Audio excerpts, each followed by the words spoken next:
Hi, my name is Carly Swenson, and I am an intuitive artist.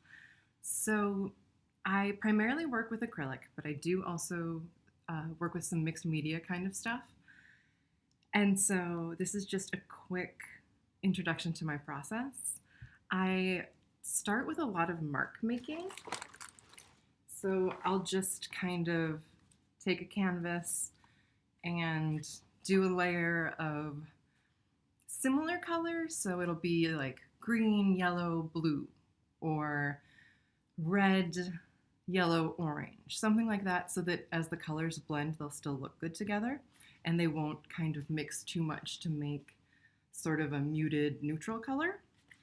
So as I go, I have a few work in progress pieces I can show you. There's this one. So there's the layer of the kind of pinks and reds, and then there was a blue layer and a new pink, oh, just kidding, a new pink layer on top. And I work from all sides. I have some artist demonstration videos you can see that are time-lapsed, so they're very quick for my 1 to 10 hour process. And I just play. I just kind of make marks and do what feels fun and enjoy the process and not think too much about what the end piece will look like or worry too much about where it's going. Just kind of let the art just kind of come out of you without stressing about it too much. So as I go, things will look kind of messy and just kind of chaotic. And eventually, as I'm going through, things will kind of start to take shape. So these are all just acrylic. I have this, it's kind of a bigger one, but it's a bigger work in progress that's mixed media. So as you can see, it has different bits of tissue paper, some found objects. There's some stamps in it. I have more texture of stencils here and some cutout found imagery. So you can do this same process and just include, drawings that you have, or if you have old postcards, clippings from magazines, whatever you feel inspired to put into your piece. I keep just kind of a little dish of odds and ends of things that I cut out that I find, because eventually I'll probably want to use it even if I don't end up using it in the current piece. So I have some children's playing cards. I think it was a game of rummy or something. A little circus man that I cut out. Fleur de lis.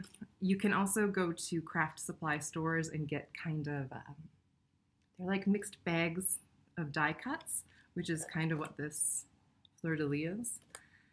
I have half of a bird body because I used the head for something else somewhere along the way. So it's a lot of just different things that seem like they might be fun. Vintage photos. So as I'm going along with either the mixed media process or acrylic painting, eventually things will start to take shape. So it's kind of like when you were a child and you look at the clouds and you kind of start to see shapes in them, or when you're looking at the bark of a tree and you see faces.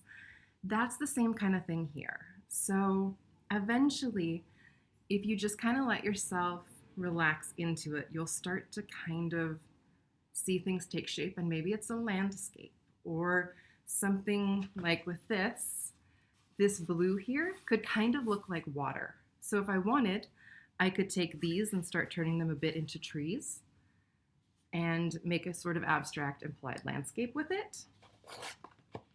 Something more like this. I'm still not sure where it's going.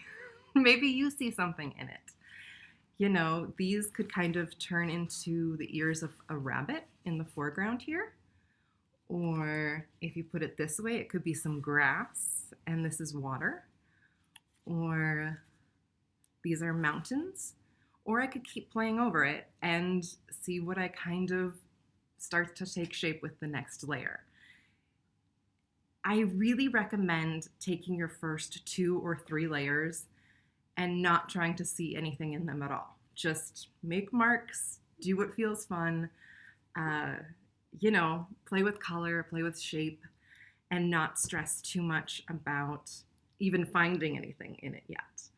So with this one here, it's a bigger one. I started with this sort of white kind of shape here, and that reminded me of an elephant trunk. So I'm starting to kind of make the shape of an elephant here. I'm not sure if I like that, so we'll see where it goes from here, but that's kind of what I started to see in this piece. It's not done yet. Still not entirely sure where it's gonna go. So that's just kind of my approach. It's a very relaxing and fun way to paint. It's daunting in one way because there's no set idea of success because you're not working towards a planned finished piece. But in that same way, it's very, very freeing because there's no wrong way to do it. And it's important to just be patient with yourself and be kind to yourself and let yourself enjoy the process.